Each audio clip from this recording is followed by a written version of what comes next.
بڑھتے ہیں آج کے لاسٹ ایپیسوڈ کی جانب۔ ولید ماموں نے ایک کارتا نظر ماریا ممانی پر ڈالی تھی۔ بس ہر وقت اپنی بکواسی کرتی رہا کرو۔ وہ سخت غصے میں تھے کہ ماریا ممانی ایک دم خاموش ہوگی۔ اب وہ ملازمہ کو آواز لگا رہے تھے کہ جاؤ اسے کھانا دے کر آؤ۔ نوکرانی اسپات میں سر ہلاتی ہوئی جلدی سے ہنا کے کمرے کی طرف چلی گئی تھی۔ کچھ سوچتے ہوئے آریان خانزادہ واپس نیچے آیا اور باہر لان کی طرف نکل گیا اور آنے سے پہلے ایک ملازمہ کو کافی کا ایک کپ بنانے کے لیے کہہ کر آیا تھا۔ وہ بنگلے کی پچھلی جانب والے گارڈن میں نکل آیا۔ یہاں سے ہنا کا کمرہ صاف نظر آتا تھا اور اس کے کمرے میں موجود جو گلاس وال کی ونڈو تھی وہ اکثر رات کے وقت کھلی ہوتی تھی، کیونکہ اس نے اکثر نوٹ کیا تھا ہنا کمرے کے پردے ایک سائڈ کیے رہتی تھی۔ جس حصے میں وہ کھڑا تھا وہ حصہ اندھیرے میں ڈوبا ہوا تھا۔ وہ یہاں سے صاف ہنا کے کمرے کا سارا نظارہ دیکھ سکتا تھا۔ وہ بیڈ کے کنارے پر ٹکی ہوئی تھی، سامنے ہی ٹیبل پر کھانے کی ٹرے پڑی ہوئی تھی اور وہ یک ٹک بس کھانے کو دیکھتی جا رہی تھی۔ نہ جانے کیوں لیکن آریان کے اندر ایک جان لینے کا تجسس تھا کہ وہ کھانا کیوں نہیں کھا رہی، آخر وہ کیوں اس طرح کر رہی ہے۔ اس کا یہ تجسس اسے یہاں تک لے آیا تھا کہ وہ وہی گارڈن میں بے چینی سے چکر کاٹ رہا تھا۔ جب اس نے دیکھا کہ وہ کھانے کو دیکھتے دیکھتے ہوئے رو پڑی تھی، وہ دونوں ہاتھ چہرے پر رکھے اپنی سسکیاں قابو کرنے کی کوشش کر رہی تھی۔ کمرے میں چلتے ہوئے بلب سے سارے مناظر واضح تھے۔ وہ صاف منظر دیکھ سکتا تھا۔ وہ بار بار اپنی آنکھوں سے آنسو صاف کرتی ہوئی بس کھانے کو دیکھتی جا رہی تھی۔ کتنی ہی دیر بعد اس نے پانی کا گلاس پکڑا اور لبوں سے لگا لیا تھا، مگر اس نے کھانے کو ابھی تک ہاتھ نہیں لگایا تھا۔ وہ پانی اس طرح پی رہی تھی جیسے نہ جانے کتنے دنوں سے پیاسی ہو۔ اس نے سائڈ ٹیبل پر پڑا جگ اٹھایا اور 2 گلاس پانی کے مزید پی لیے تھے، لیکن کھانے کو بھی ابھی بھی ہاتھ نہیں لگایا تھا۔ اس منظر کو دیکھتے ہوئے آریان خانزادہ کے سینے میں موجود دل شاید 100 ٹکڑے ہوئے تھے۔ وہ کھانے کی پلیٹ پکڑنے بالکنی کا دروازہ کھولتے ہوئے نیچے کی جانب نیچے گارڈن میں اتر آئی تھی اور اس نے وہ کھانا وہیں پہ اس بات سے بے خبر کہ کچھ فاصلے پر آریان بھی کھڑا اسی کو دیکھ رہا تھا۔ وہ وہاں موجود پیٹس تک آئی تھی۔ خانزادہ ہاؤس کی بیک یارڈ میں بہت سارے جانور تھے، جن میں 2 کتے تھے، 2-3 بلیاں تھیں اور کچھ کبوتر اور طوطے بھی تھے۔ کھانا پکڑے سارے جانوروں کو تھوڑا تھوڑا ڈال رہی تھی اور ساتھ ہی آنکھوں سے آنسو بھی بہتے جا رہے تھے۔ آریان نہایت ہی الجھی ہوئی نگاہوں سے اسے دیکھ رہا تھا۔ وہ چند قدم چلتا ہوا اس کے پاس قریب آیا، مگر وہاں موجود درخت کی اوٹ میں ہی کھڑا ہو گیا۔ جب اس اندھیرے میں ہی اس نے ہنا کے لبوں کو ہلتے ہوئے محسوس کیا تھا۔ گارڈن میں خاموشی ہونے کی وجہ سے ہنا کی آواز اس کے کانوں تک گئی، یہاں تک گارڈن میں گونجی تھی۔ اس خانزادہ ہاؤس کے جانور بھی مجھ سے اچھے ہیں، مجھے معاف کرنا تم لوگ۔ یہ کھانا کھا لو، یہ میری قسمت میں نہیں تھا۔ اگر یہ میرے باپ کا گھر ہوتا تو میں بھی شان سے بیٹھ کر یہاں کھانا کھاتی، لیکن افسوس کی بات ہے کہ یہ گھر اور یہاں کے لوگ میرے نہیں ہیں۔ وہ ان سے بات کرتے ہوئے یہ لوگوں کو میرے 2 روالے بھی کھٹکتے ہیں۔ کاش بابا آپ مجھے چھوڑ کر کبھی نہ گئے ہوتے، اور کاش ماما کبھی ہم یہاں آئے ہی نہ ہوتے۔ کم سے کم اس ہاسٹل میں سکون سے تو کھانا تو کھا سکتی تھی۔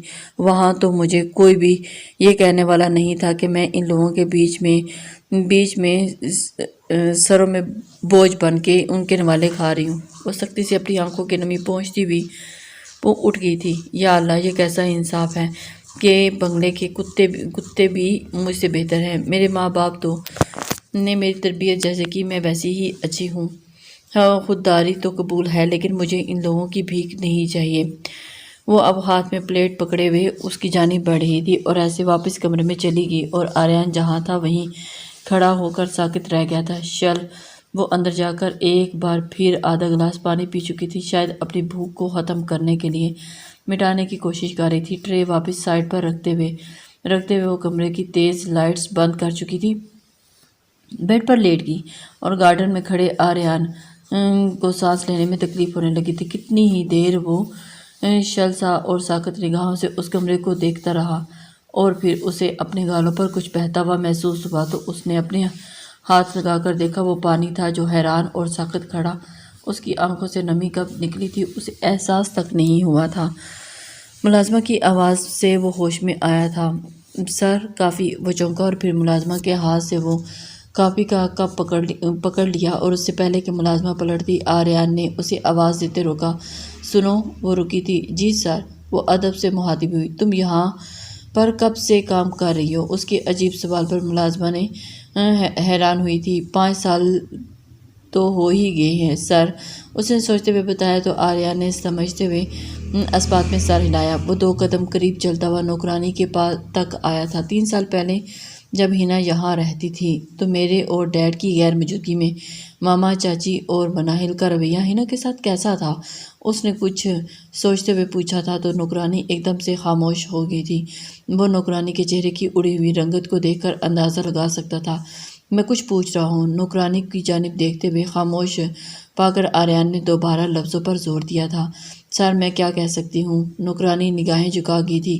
آریان کو کچھ غلط ہونے کا احساس ہوا۔ میں بس صرف پوچھ رہا ہوں، سچ جاننا چاہتا ہوں، بتاؤ کیا بات ہے؟ آریان کے لہجے میں سنجیدگی تھی تو ملازمہ نے ڈرتے ہوئے اسے وہ سب کچھ بتا دیا، ساری وضاحت کر دی۔ پہلے تو وہ پھر بھی آپ کے دادا کا لحاظ کر لیتی تھی، لیکن ان کی موت کے بعد تو ان تینوں کا رویہ ہینا میم کے ساتھ کافی بدل گیا تھا۔ اگر وہ سارا دن اپنے کمرے سے باہر نکل آتی تو آپ کی ماما انہیں کافی باتیں سناتی تھی، اس لیے انہوں نے کمرے سے نکلنا ہی چھوڑ دیا تھا۔ ایک بار تو میں نے اپنی ہی آنکھوں سے دیکھا تھا، وہ کچن میں کھانا کھانے کے لیے گئی تھی جب آپ کی ماما نے ان کے ہاتھ سے کھانے کی پلیٹ ہی چھین لی تھی اور ان سے کھانا چھین لیا۔ ہماری زندگی اچھی بھلی جا رہی تھی، نہ جانے تم دونوں ماں بیٹی کہاں سے آفت بن کر آ گئی۔ وہ ماں خود تو مر گئی تھی اور تمہیں ہمارے سروں پر بوجھ کی طرح چھوڑ گئی۔ میرے بیٹے کی زندگی تباہ کرنے کے لیے تم آ گئی ہو، بعد میں تم یہاں مزے سے بیٹھی کھانا ٹھوس رہی ہو۔ دفع ہو جاؤ یہاں سے۔ ماریہ بیگم نے ہینا کی اچھی خاصی انسلٹ کی تھی۔ اس دن اسے کچن سے باہر نکالا تھا اور آریان کو سانس لینے میں تکلیف ہونے لگی تھی۔ اس دن کے بعد وہ کبھی بھی کچن میں نہیں آئی تھی اور وہ زیادہ تر اپنے کمرے میں رہتی تھی۔ جیسے ولی سر آتے تو وہ میرے ہاتھ ہمیشہ ہینا میم کو پیغام دیتے تھے کہ وہ تو ہی رات کو ہینا میم آ کر کھانا کھا پاتی تھی اور آریان کا سارا جسم ساکت رہ گیا۔ اسے یقین نہ آیا کہ اتنا سب کچھ ہوتا رہا اور اس کی ماں اسے نہ جانے کون سی سچائیاں بتاتی رہی اور اس کی آنکھوں کے سامنے وہ سارے کے سارے منظر ابھر رہے تھے جب اس کی ماں اسے ہینا کے بارے میں خلاف بھڑکا رہی تھی۔ وہ تو سارے دن آفس میں ہی کام کرتا رہتا تھا، اسے نہیں پتا تھا کہ گھر میں کیا چلتا رہتا ہے۔ ارے سارا دن وہ نوابزادی کمرے میں بند رہتی ہے، اگر تھوڑی سی بات کر دو تو یہ کہہ دو کہ بیٹا ہمارے ساتھ آ کر بیٹھ جایا کرو تو وہ بہت بدتمیزی کرتی ہے اور یہ کہتی ہے کہ ہم جیسے لوگوں کے ساتھ بیٹھنا پسند نہیں کرتی۔ اچھا، اتنی اچھی بچی سمجھ کر تو میں اسے کبھی کسی چیز سے منع نہیں کرتی اور اس کا اپنا گھر ہے، جیسے مرضی چاہے وہ کھائے۔ میں نے اسے یہی کہا تھا کہ تم بھی کھانا وغیرہ بنانا سیکھ لو۔ ارے کل کو اس نے ہماری بہو بننا ہے، نکاح تو ہو چکا ہے، جب رخصتی ہوگی تو اسے بھی تو گھرداری آنی چاہیے۔ لیکن نہ، اس نے میری بات پر صاف ہی میرے منہ پر منع کر دیا، کہنے لگی میں تو کبھی بھی کچن میں نہیں جاؤں گی۔ ارے بھائی، اس گھر کی اکلوتی بہو ہوں تو کیا میں یہاں پر کھانے بنانے کے لیے ہوں؟ اس لیے ایسی نفرت سے کہا تھا کہ میرا دل ہی ٹوٹ گیا۔ آریان کے کانوں میں ہر طرف سے اپنی ماں کی آواز پڑ رہی تھی۔ وہ بے حد بے یقینی سے وہاں کھڑا تھا۔ کافی کی مگ پر گرفت کچھ کمزور ہوئی تھی کہ اچانک اس کے ہاتھوں سے کافی کا مگ چھوٹتا ہوا زمین بوس ہوا۔ ملازمہ کچھ سہم سی گئی تھی۔ سر، ایک اور بات کہوں؟ اس نے ڈرتے ہوئے کچھ کہنے کی کوشش کی کہ آریان ہوش میں آیا اور سوالیہ نظروں سے ملازمہ کی طرف دیکھا۔ میں نہیں جانتی آپ میری بات پر یقین کریں گے یا نہیں، لیکن میں خود اس بات کی گواہ ہوں، میں جو کہوں گی صرف سچ کہوں گی۔ میں نے نمرا میم اور ماریہ میم کو بات کرتے سنا تھا کہ وہ دونوں اپنے کمرے میں بیٹھی کوئی بات کر رہی تھی جب میں نے ان دونوں کے لیے کافی بنا کر لے کے گئی تھی۔ وہ یہ کہہ رہی تھی کہ ہینا میم کی طرف سے آپ کا دل بدگمان کر کے انہیں اس گھر سے نکال دیں گی، کیونکہ نمرا میم اور ماریہ میم دونوں ہی چاہتی ہیں کہ مناہل میم کی شادی آپ سے ہو جائے، اس لیے انہیں ہینا میم بالکل بھی پسند نہیں۔ سوری سر، یہی سچ ہے، لیکن ایک بات کہوں، ہینا میم بہت اچھی ہیں، سارے کام کر لیتی ہیں۔ جب سلما سر زندہ تھے تب وہ انہیں اپنے ہاتھوں سے کھانا بنا کر کھلاتی تھی۔ انہیں سارے کام کرنے آتے ہیں اور وہ بہت ویل مینرڈ اور ایجوکیٹڈ بھی ہیں۔ اتنا کہتے ساتھ ہی ملازمہ چلی گئی اور آریان نے خود کو گرنے سے بچانے کے لیے بے ساختہ درخت پر ہاتھ رکھا تھا، اور یہ کیسی حقیقت تھی جو اس پر آشکار ہوئی تھی؟ وہ تو ملازمہ سلیمان صاحب کی وفادار تھی، اور اسی وجہ سے اس نے سارا سچ اگل دیا تھا۔ اسی لیے تو سلیمان صاحب کی بے گناہ نواسی پر وہ کوئی بھی ظلم ہوتا دیکھ نہیں سکتی تھی۔ آریان کے کانوں میں دھماکے ہو رہے تھے۔ خانزادہ ہاؤس پر ایک نئی صبح اتر چکی تھی۔ وہ سیڑھیاں اترتا نیچے آیا تو سارے ہی اس وقت ڈائننگ ٹیبل پر بیٹھے ناشتہ کر رہے تھے۔ اس نے ایک نظر دور سے ہی ہنا کے بند دروازے کی جانب دیکھا، دروازے پر ڈالی تھی، اور پھر اس نے اسی ملازمہ کو مخاطب کیا جو کل رات اسے کافی دینے کے لیے آئی تھی اور ان لان میں آئی تھی۔ جاؤ اسے بھی بلا لاؤ۔ اس نے کیا اشارہ کیا، ملازمہ سمجھ گئی تھی۔ وہ بھی اس بات میں سر ہلاتی ہوئی ہنا کے کمرے کے باہر پہنچ کر 2 منٹ ہی بعد ہی ہنا بھی کمرے سے باہر نکل آئی تھی۔ مجھے آپ سب سے بہت ضروری بات کرنی ہے۔ آریان نے خاموشی کو توڑا اور سب کھانا کھانے میں مصروف تھے۔ چھوڑ کر آریان کو دیکھتے ہوئے، میں نے ایک فیصلہ کیا ہے۔ وہ کافی سنجیدہ تھا۔ سب حیران ہوئے، اور آخر وہ کیسے فیصلے کی بات کر رہا تھا؟ آج اور ابھی سے ہی میں ہنا کی رخصتی لے رہا ہوں۔ الفاظ تھے کہ پگھلتا ہوا سیسا جو وہاں موجود ہر شخص کے کانوں میں اتر آیا تھا، یہاں تک کہ ہنا بھی ساکت رہ گئی تھی سن کر، اور اسے لگا تھا کہ اگلی سانس بھی نہیں لے پائے گی۔ لیکن آریان ماریہ بیگم کے غصے سے کچھ کہنے کی کوشش کی، جب وہ ان کی بات درمیان میں ہی چھوڑ کر کاٹ گیا تھا۔ یہ میرا اپنا فیصلہ ہے، اور اس فیصلے کے بارے میں آپ کو آگاہ کرنا میرا کام تھا۔ میں مزید کسی کے سوالوں کا کوئی جواب نہیں دینا چاہتا، سو کوئی مجھ پر اس کی وجہ نہ پوچھے تو بہتر ہے۔ تم یہاں بیٹھو، ناشتہ کرو۔ آخری بات اس نے کچھ سختی سے ہنا سے کہی تھی۔ ہنا جو بے یقینی اور پھٹی پھٹی نگاہوں سے اسے دیکھ رہی تھی، وہ جیسے ڈر ہی گئی۔ ہاتھ بڑھاتے کرسی کھینچتے ہوئے وہ اس کے برابر بیٹھ گئی تھی، لیکن سانس لینے میں تکلیف ہو رہی تھی۔ آریان نے سنجیدگی سے کافی کا کپ لبوں سے لگاتے ہوئے کافی پی رہا تھا۔ کتنی ہی دیر ہنا ساکت نگاہوں سے وہاں بیٹھی ہوئی اسے دیکھ رہی تھی۔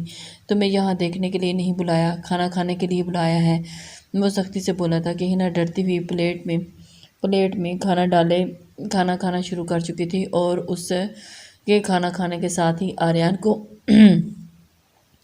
اپنے سینے میں سکون اترتا ہوا محسوس ہوا۔ وہ جب تک کھانا نہ کھا چکی تب تک وہ وہیں بیٹھا رہا تھا، اور اس کا کھانا ختم کرنے کے بعد وہ اٹھا تھا۔ ایک ضروری میٹنگ ہے اور اسی لیے میں آفس جا رہا ہوں، لیکن میرے واپس آنے تک تم مجھے میرے کمرے میں موجود ملو، سختی سے کہتے ہوئے، وہ حکم دیتے ہوئے وہ وہاں سے اٹھ گیا تھا۔ اور ماریہ بیگم نے ہنا کو کچا چبا جانے والی نظروں سے دیکھا۔ ہنا اپنے من بھاری قدم اٹھاتی ہوئی وہاں سے اٹھی اور دونوں ممانعوں کی آنکھوں کے سامنے غائب ہو جانا چاہا تھا۔ وہ واپس اپنے کمرے میں آئی اور کمرے کو بند کیے وہیں زمین پر بیٹھتی چلی گئی تھی۔ اس کے بعد وہ کھل کر روئی تھی۔ آریان خانزادہ اس کے ساتھ اس کے کردار کے پرخچے اڑانے والا تھا۔ کچھ سمجھ نہیں آ رہی تھی کہ 4 گھنٹے گزر گئے تھے کہ اس نے دروازہ نہیں کھولا تھا۔ وہ جانتی تھی کہ اب اس نے دروازہ کھولا تو ممانی یا مناہل، ان دونوں میں سے کوئی ایک اس کی جان ہی لے لے گا۔ اور باہر لاؤنج میں ہی وہ تینوں بے بسی سے بیٹھی ایک دوسرے کو دیکھ رہی تھی۔ ان تینوں کو تو سمجھ ہی نہیں آ رہی تھی کہ وہ کیا کریں۔ ایک بار اس لڑکی کو میرے سامنے آنے دو، اس کی جان لے لوں گی، ماریہ ممانی جلے پیر کی مانند، بلی کی مانند لاؤنج میں چکر کاٹتے ہوئے غصے سے کہہ رہی تھی۔ اور اس سے زیادہ برا حال تو مناہل کا تھا۔ تائی جان، آپ نے کہا تھا کہ آپ کی بہو صرف اور صرف میں بنوں گی، اس نے بھی اس بے یقینی سے سوال کیا تھا۔ پوچھا، فکر مت کرو، میں اس لڑکی کو یہاں سے جلد ہی ہر حال میں باہر نکال کر ہی دم لوں گی۔ وہ ابھی یہ سب باتیں کر رہی تھی کہ جب لاؤنج کے دروازے سے آریان خانزادہ اندر داخل ہوا، اور ان سب کو ایک ساتھ دیکھتے ہوئے وہ بھی اتنے غصے میں ان سے سوالیہ آئی برو اچکائی تھی۔ آپ سب کو کیا ہوا؟ اس نے ایسے پوچھا جیسے کچھ جانتا ہی نہ ہو۔ اور تم ایسے کیسے کر سکتے ہو آریان؟ اس بد کردار لڑکی کو تم اپنی بیوی کی حیثیت کیسے دے سکتے ہو؟ ماریہ بیگم نے کچھ سختی سے پوچھا تھا۔ آریان کے سکون میں کوئی فرق نہیں آیا تھا۔ میں نے آپ سے پہلے بھی کہا ہے ماما کہ میں کسی کو بھی وجہ بتانا ضروری نہیں سمجھتا، اور کون سی لڑکی میری زندگی میں شامل ہوگی اس کا فیصلہ میں کروں گا، سو بہتر یہی ہوگا کہ مجھے ہی کرنے دیں۔ ویسے کہاں ہے آپ کی بہو؟ اس نے جان بوجھ کر لفظ بہو استعمال کیا تھا کہ ماریہ بیگم کا کلیجہ تک جل اٹھا تھا۔ اپنے کمرے میں بند بیٹھی ہیں، وہ تمہارے کمرے میں جائے گی تو تم اچھے سے جانتے ہو۔ ماریہ بیگم نے جیسے حقیقت کی روبرو کرنے کی کوشش کی تھی، اور اسی پرسکون لہجے کے ساتھ اٹھا اور شانے بے نیازی سے وہ ہنا کے کمرے کی جانب بڑھا تھا آیا تھا اور کمرے کا دروازہ کھٹکھٹایا۔ وہ جو بیڈ کے پر بیٹھی ہوئی گہری سوچوں میں ڈوبی ہوئی تھی، وہ چونک گئی تھی کہ اس کے اندر ایک ڈر کی لہر اتری تھی۔ وہ دروازہ دوبارہ ناک ہوا، کچھ نہیں بولی۔ تم باہر آ رہی ہو یا میں اپنے طریقے سے اندر آؤں؟ اس کی طرف سے ایک آواز ہی کافی تھی کہ ہنا ڈرتی ہوئی دروازہ کھول چکی تھی۔ وہ کمرے میں داخل ہوا اور ہنا خوف زدہ سی 2 قدم پیچھے لیتی گئی تھی۔ شاید تم بھول گئی ہو کہ میں نے جانے سے پہلے کہہ دیا تھا کہ تم شام کو میرے کمرے میں ملو، تو تم یہاں کیا کر رہی ہو؟ وہ سختی سے کہتا ہوا اس کی طرف قدم لینے لگا تھا، اور وہ ڈرتی ہوئی 2 قدم پیچھے ہو گئی تھی، اور اس کے چہرے پر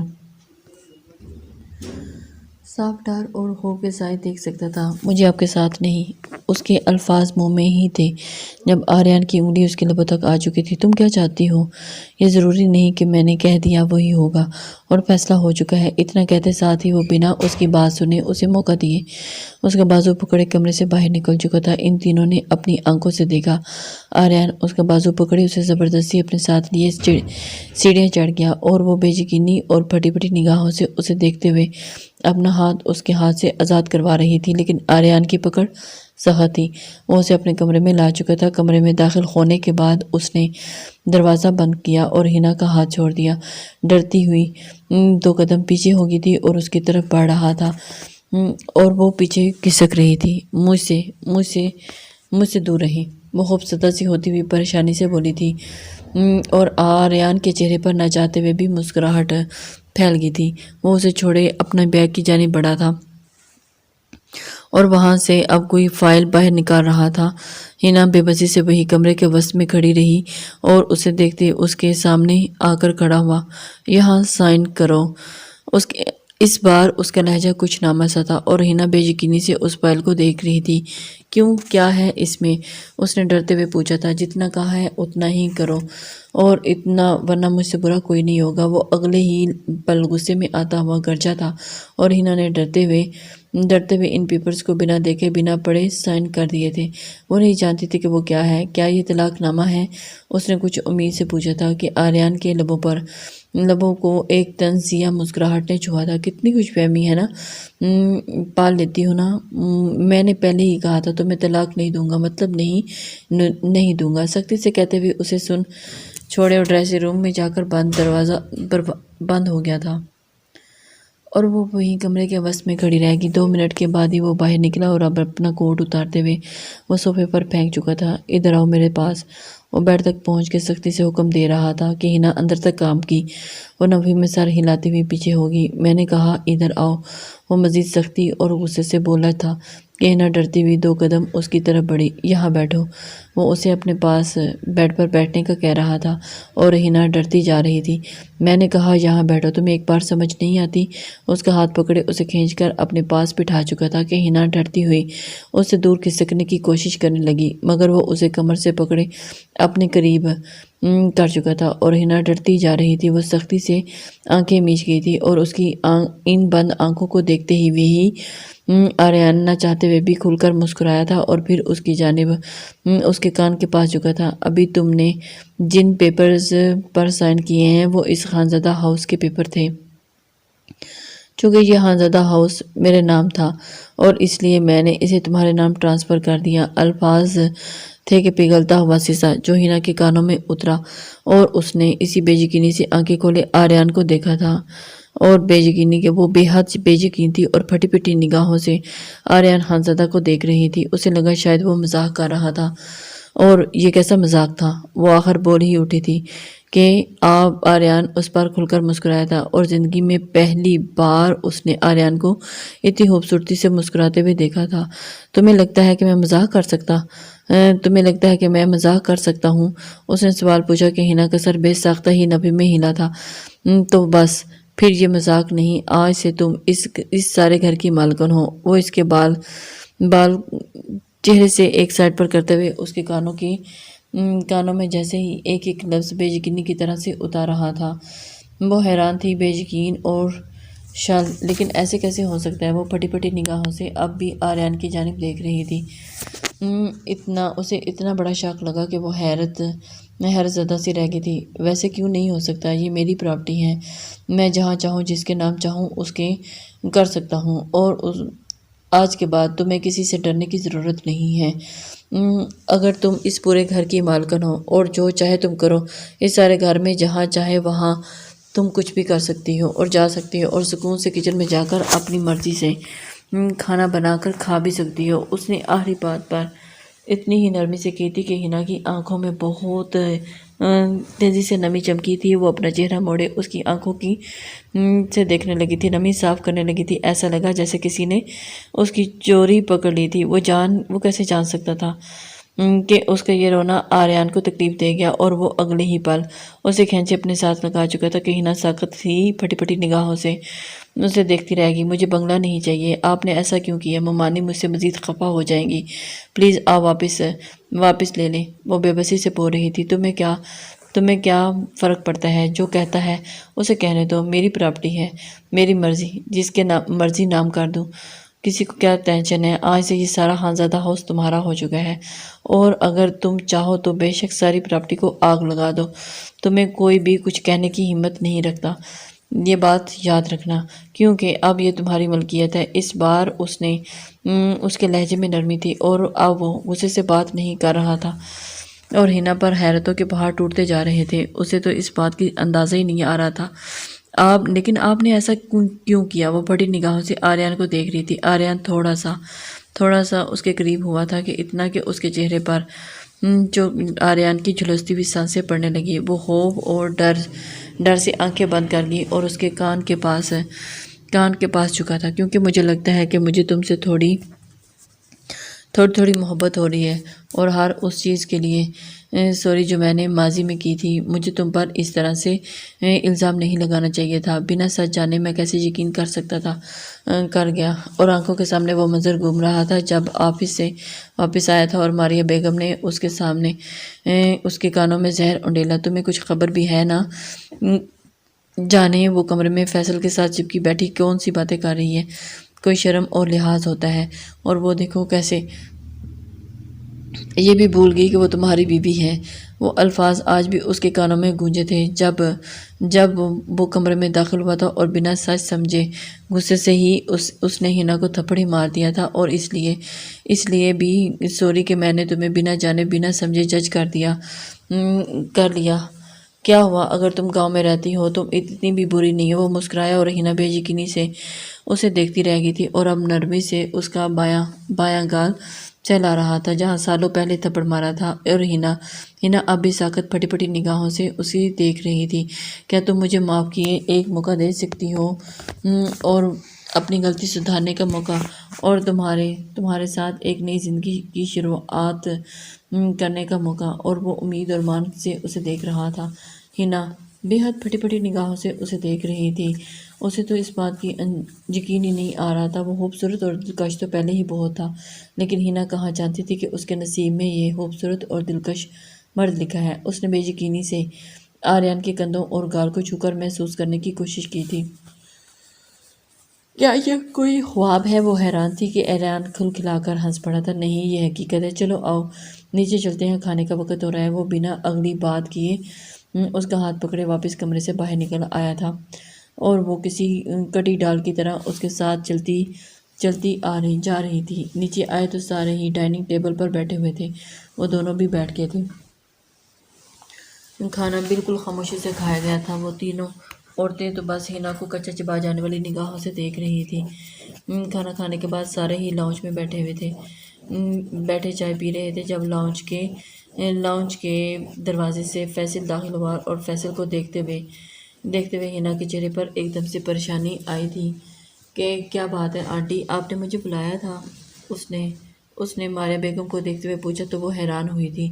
میں تمہیں کیوں بلاؤں گی؟ ماریہ بیگم نے نہ سمجھی سے کندھے اچکائے تھے۔ انہوں نے نہیں، میں نے بلایا ہے۔ آریان صوفے سے اٹھا اور قدم قدم چلتا ہوا اس کے پاس پہنچا تو سارے ہی پریشان ہوئے تھے۔ تم نے کیوں بلایا ہے اسے؟ لیکن 3 سالوں سے تم کبھی بات نہیں کی تو اب کیا ہوا؟ فیصل نے بھی حیرت سے حیران ہوتے ہوئے پوچھا تھا۔ سارے خاموشی سے ان دونوں کو دیکھ رہے تھے اور ہنا اپنے ہاتھوں کی ہتھیلیاں انگلیاں چٹک رہی تھی۔ وہ کافی پریشان لگ رہی تھی۔ اب نہ جانے اس کے ساتھ کیا ہونے لگا ہے۔ اگلے ہی پل لاؤنج میں ایک تھپڑ کی آواز گونجی تھی۔ آریان کا ہاتھ اٹھا تھا اور فیصل کے چہرے پر ایک سناٹے دار تھپڑ دے مارا کہ سارے ساکت رہ گئے۔ کاش میں نے تمہیں یہ تھپڑ اس دن مارا ہوتا تو جس دن تم نے میری بیوی پر الزام تراشی کر رہے تھے، مگر نہیں، غلطی میری ہے، میں ہی کانوں کا کچا تھا اور کہ تم پر یقین کر لیا۔ ہنا یہاں آؤ، اس نے سختی سے ہنا کو پکارا۔ ہنا ڈرتی ہوئی صوفے سے اٹھی اور اس کے پاس آ کر کھڑی ہوئی۔ وہ تھپڑ جو اس دن میں نے تمہیں مارا تھا وہی تھپڑ آج اسے مارو گی، وہ سختی سے کہہ کر ہنا سے کہہ رہا تھا اور اس کے لہجے میں کسی قسم کی نرمی نہیں تھی۔ ہنا نے نفی میں سر ہلا دیا، لیکن آریان کی آنکھوں کو دیکھتے ہوئے وہ ڈر گئی تھی اور اگلے ہی پل آگے بڑھی اور ہمت کرتے ہوئے اس نے فیصل کے چہرے پر ایک تھپڑ دے مارا تھا اور فیصل کا چہرہ سرخ ہو گیا تھا۔ سارے حیرانی سے وہی سب کچھ چھوڑتے ہوئے صوفے سے اٹھ کھڑے ہوئے تھے۔ اور میں نے آپ کو اپنا بھائی سمجھا تھا فیصل بھائی، لیکن آپ نے مجھے امید نہیں تھی کہ آپ میرے کردار کی دھجیاں بکھیر دیں گے۔ شرم آتی ہے مجھے آپ جیسے شخص پر جو بھائی کہلانے کے لائق نہیں۔ اس نے بہت مشکل سے 2 پکرے ادا کیے تھے۔ سارے سانس پھول گیا تھا۔ آریان ہنا کا ہاتھ پکڑے اسے اپنے ساتھ لگائے سختی سے فیصل کی آنکھوں میں جھانک رہا تھا۔ افسوس ہے مجھے کہ تم کبھی میرے دوست تھے، اب نکل جاؤ یہاں سے۔ تمہاری سزا یہی ہے کہ تم آریان خانزادہ کی نفرت کے بھی لائق نہیں ہو۔ فیصل بنا کچھ کہے وہاں سے پلٹ گیا تھا اور آریان نے اسے سختی سے ماں کو دیکھا تھا اور ماریا جان گئی تھی کہ وہ سچائی تک پہنچ گیا ہے۔ وہ نفی میں سر ہلاتی ہوئی پریشان سی ہوتی ہوئی جیسے کانپ سی گئی تھی۔ وہ جانتی تھی کہ اگر یہ بات ولید صاحب کو پتہ چل جاتی تو ولید صاحب انہیں چھوڑ دیں گے، اور وہ نہیں جانتی تھی وہ آریان خانزادہ نے تھا اور اس نے کبھی بھی اپنی ماں کا بھرم رکھ لیا تھا۔ میں نے ایک فیصلہ کیا ہے، وہ سختی سے ان سب کو بتا رہا تھا۔ ہنا کا ہاتھ ہنوز اس کے اپنے ہاتھوں میں ہی تھا۔ میں نے خانزادہ ہاؤس ہنا کے نام لگا دیا ہے۔ الفاظ تھے کہ پگھلتا ہوا سیسا جو ان سب کے گانوں کو ایک ساتھ ہی اترا تھا۔ وہ سارے پھٹی پھٹی نگاہوں سے آریان کو دیکھ رہے تھے۔ کیا تم ہوش میں تو ہو؟ سب سے پہلے نمرہ بیگم بولی تھی۔ سوال پوچھا تھا۔ بالکل میں ہوش میں ہوں چچی، اور اتنا ہی نہیں، میں نے اپنے سارے بزنس کی پاور آف اٹرنی بھی ہنا کے نام کر چکا ہوں۔ اور اس نے ایک اور بم ان لوگوں کے سروں پر پھوڑا تھا کہ سارے پھٹی پھٹی نگاہوں سے ان دونوں کو دیکھ رہے تھے۔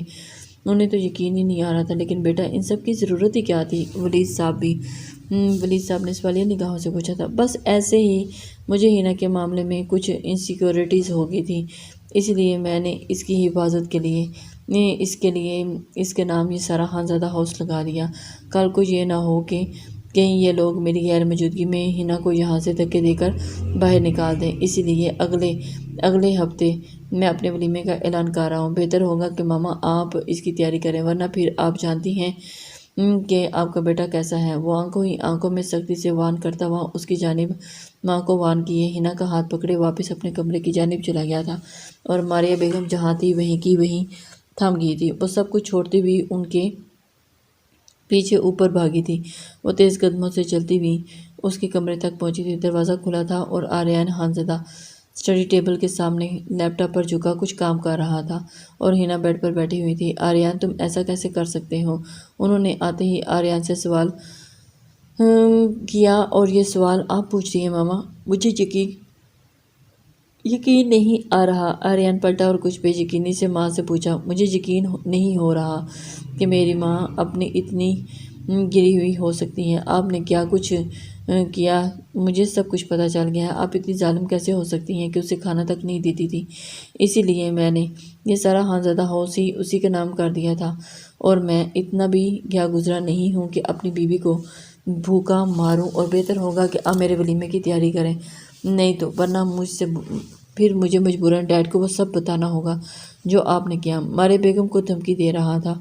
جیسے ماریہ بیگم کو یقین آیا، خدا کا واسطہ ہے اب تو خدا کا خوف کرو، اسے بہو کے روپ میں قبول کریں اور سب کچھ ٹھیک کر لیں۔ اس بار تو اس نے کچھ نرمی سے کہا تھا، اور وہ بس نفی میں سر ہلاتی ہوئی پلٹ گئی تھی، اور ان کے جانے کے بعد وہ لیپ ٹاپ وہیں بند کرتا وہاں کمرے کا دروازہ بند کیے بیڈ تک آیا تھا اور ہنا کے پاس بیٹھا۔ آپ پلیز یہ گھر واپس اپنے نام کر لیں، مجھے نہیں چاہیے۔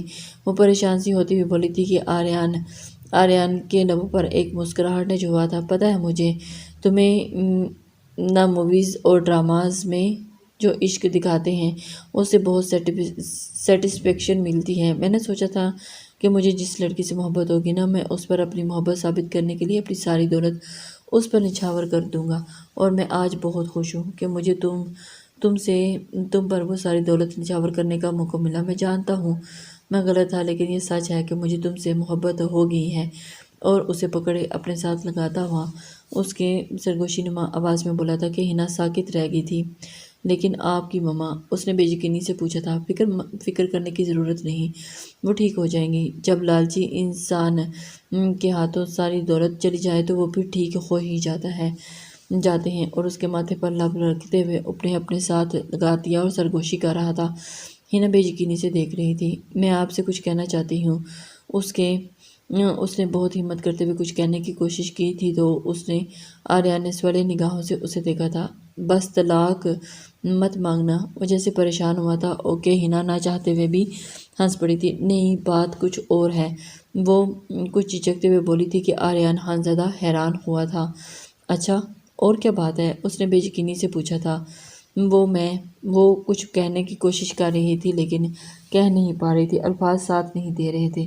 جو کچھ بھی کہنا چاہتی ہو کھل کر کہہ سکتی ہو۔ آریان نے اپنا دوسرا بازو بھی اس کے کھلے دونوں ہاتھوں سے اس کے گرد مضبوط حصار کیا اور اسے حفاظت کا یقین دلایا۔ میں نہیں جانتی کب، لیکن مجھے آپ سے محبت ہو چکی ہے۔ شاید یہ تب ہوئی تھی جب میں پہلی بار یہاں آئی تھی، یا شاید تب جب نانا جان نے کہا تھا کہ وہ میرا نکاح آپ سے کروانا چاہتے ہیں، یا شاید تب جب میں نے آپ کی بیوی بنی تھی اور آریان حیران ہوا تھا جب آپ نے کہا تھا کہ آپ مجھے اپنی زندگی میں شامل نہیں کرنا چاہتے، تو مجھے بہت دکھ ہوا تھا۔ تو میں نے بھی سوچا تھا کہ اپنی محبت کو ہمیشہ دل میں ہی دفن کر دوں گی۔ بس آج نہ جانے میرے اندر کہاں سے ہمت ہوئی اور میں نے سوچا کہ آپ کو یہ بات بتا دوں، اور مجھے لگتا ہے کہ شاید آپ کو یہ بات پتہ ہونی چاہیے۔ اسی لیے وہ اتنی معصومیت سے بولی تھی کہ آریان خانزادہ اندر ہی اندر تک جیسے اس کا گرویدہ ہو گیا تھا۔ وہ اسے مزید مضبوطی سے اپنے سینے میں بھیجتے ہوئے اس کے ماتھے پر اپنے لب رکھ چکا تھا۔ شکریہ مجھ جیسے سڑیل اور سنجیدہ سخت مزاج انسان سے شادی کرنے کے لیے، لیکن تم مجھ سے اتنا ڈرتی کیوں ہو؟ اسے جیسے یہ سوال آج بھی بے چین کر گیا تھا کہ ہنا ایک پریشان سی نظر اس کی جانب اسے دیکھا، اور بس مجھے آپ کے غصے سے ڈر لگتا ہے۔ وہ بہت معصومیت سے بولی تھی کہ آریان خانزادہ کو اس سے ٹوٹ پر پیار آیا تھا۔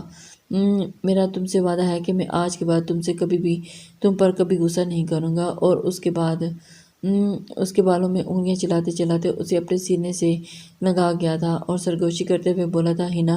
ہنا نے گہری سانس لی اور ایک پرسکون سانس فضا کے سپرد کی ہے۔ وہ کھل کر مسکرائی تھی۔ اسے امید نہیں تھی کہ وہ اس شخص کی بیوی کے رتبے پر فائز ہو جائے گی جو اسے نفرت کی حد تک نفرت۔ بے شک خدا انسان کو وہاں سے نوازتا ہے جہاں سے اس نے کبھی گمان نہیں کیا تھا۔ لسنرز، امید کرتی ہوں کہ آپ کو یہ ناول پسند آیا ہوگا۔ اپنے کمنٹس، لائک اور شیئر ضرور کر دیا کریں، اس سے ہماری حوصلہ افزائی ہوتی ہے۔ اللہ حافظ۔ بڑھتے ہیں